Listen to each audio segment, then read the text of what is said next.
You see that right there? That is me, a poor Asian immigrant.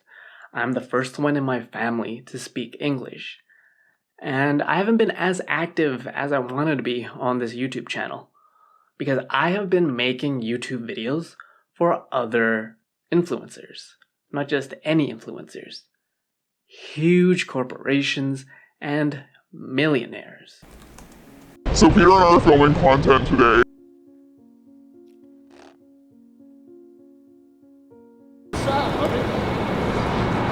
Come join us! I don't know about you guys, but for me, growing in an Asian household, you were taught work hard, be smart, and you don't really learn about how to move money, what is money. You just learn, get a job, work for someone, never take any risk. And I'm gonna expose everything about these influencers that I have worked for. So you, as an Asian brother or sister who is always wondering, what is it that these people have different than I have? And the reality is, it's not that much. And I'm gonna expose everything so you can also know what I know. The biggest misconception about millionaires is that they are not as smart as they make it out to be. It is all about positioning and how they are perceived by their peers, by their customers, and whoever is watching. You would think, or I would think, that I needed to be a jack of all trades. I need to be the smartest person in the room. I need to know everything. I need to know how everything works. I need to be the encyclopedia of everything. But that's not the case. I'll give you an example. I was filming an influencer where their job was to teach people on YouTube the ins and outs of, let's say, for example, TikTok. We filmed a YouTube video about how to do the best practices about TikTok. But guess what? They had no idea how to use TikTok, and before we filmed the video, all they did is watch someone else's video, took a little paraphrased point 1, point 2, and we just copied exactly what that video did. This person had no idea to how to actually use TikTok, but they made a video about how to use TikTok. You see what I'm getting at? Is that you do not need to know everything.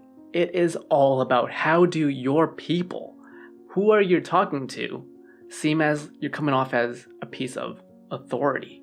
And trust me, that is just the tip of the iceberg of how shady it can get. But playing off that same point is that you are not so much an expert at everything. You are good at taking other people's knowledge and taking credit for it. For example, you create YouTube videos, but the reality is, I am the person with 7 to 8 years of experience ghostwriting your very own YouTube videos, editing them to make sure that you take all the credit, all the name, and that kind of prestige comes with just paying for someone so they can help you out. Which kind of leads into the next point of being a millionaire, is you need to understand that when it comes to influencers and content, everything on this platform, there's a team of at least 5 to 10 people creating content. I myself is just a person of one, a team of one. I am doing everything.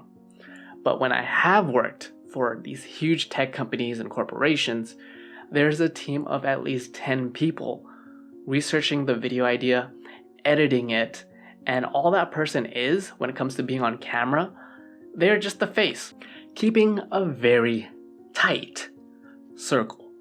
One of the things that I realize about working with these millionaires is that they have a close knit of people that they trust and they can vet. Any person that they let into their sphere, they are interviewed, they either work for them or they're giving them some sort of value. And everything else is smoke and mirrors. So I was filming for this influencer They flew me out to San Diego, and I got to be around a lot of other influencers. Within this dinner, as I was filming my influencer, my client that I was working for, I sat down next to them. They were having dinner, and I actually got to listen into these $1 million talks. And after the talk was done, this influencer told me, Peter, you just gotta be wary, because those two people that I seem to be having a great conversation with, they were trying to pick my brain and extract my knowledge, which is why I did not give them the secret sauce. I just gave them generic information because I was very aware that they were trying to take something from me. And if you were gonna take something from me, you better pay for that. And that made me realize, in this influencer game, it is all about take, and how can I throw up smoke and mirrors, protecting their energy, whatever it is. They were very, very time oriented, making sure they had a calendar to prioritize exactly what their time was for and the intentions. There is no diddly-daddling when it comes to running a business. You do not spend aimless hours scrolling and consuming content. If anything, they are focused on one thing: making more money. Any other thing that distracts them from their main goal, they would delegate it. Having a chief of operations to run other things so they can be focused on hitting their daily or monthly targets. We needed to hit $300,000 a month, and I was in charge of outputting at least 10 to 12 videos. In the world of business, there is no feelings. It is all about concrete numbers. And when things like feelings and conflict arises, there's things like HR, delegation, and de-escalation. And of course, termination. If everything does not fall into your business goals and objectives, you are not in line with making money. The last thing I realized working for a bunch of YouTube millionaires and influencers and tech companies is that a lot of it comes down to mindset. Not necessarily what you know, but how you approach growth and failures.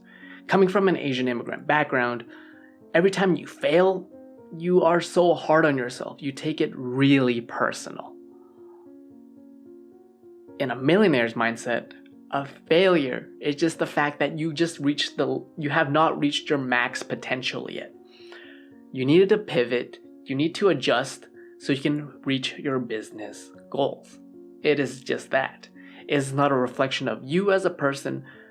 You just did not meet your business objectives. It is very that black and white. In the mindset of entrepreneur and business, nothing is impossible. Everything is possible. If you don't know the answers, you will hire someone that knows the answers.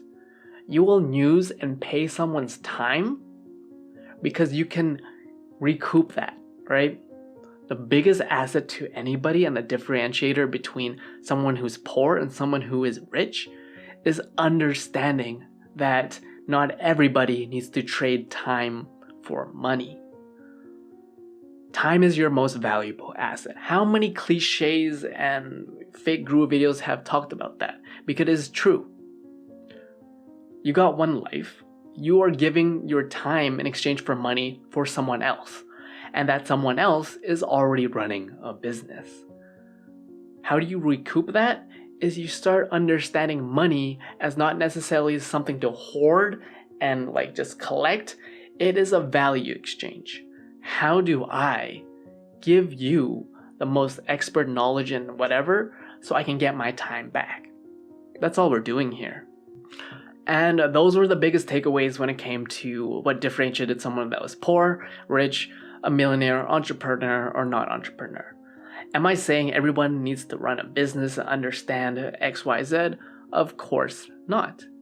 But as an immigrant, as someone who doesn't have entrepreneurial bloodline, It's something to understand, and it's good to know that just because you lived one way in life does not mean there are other facets in life that you can explore and venture into. You don't want to get cynical. You don't want to understand that very cutthroat nature of business. You need to understand that there are so many ways to make money now. So many ways.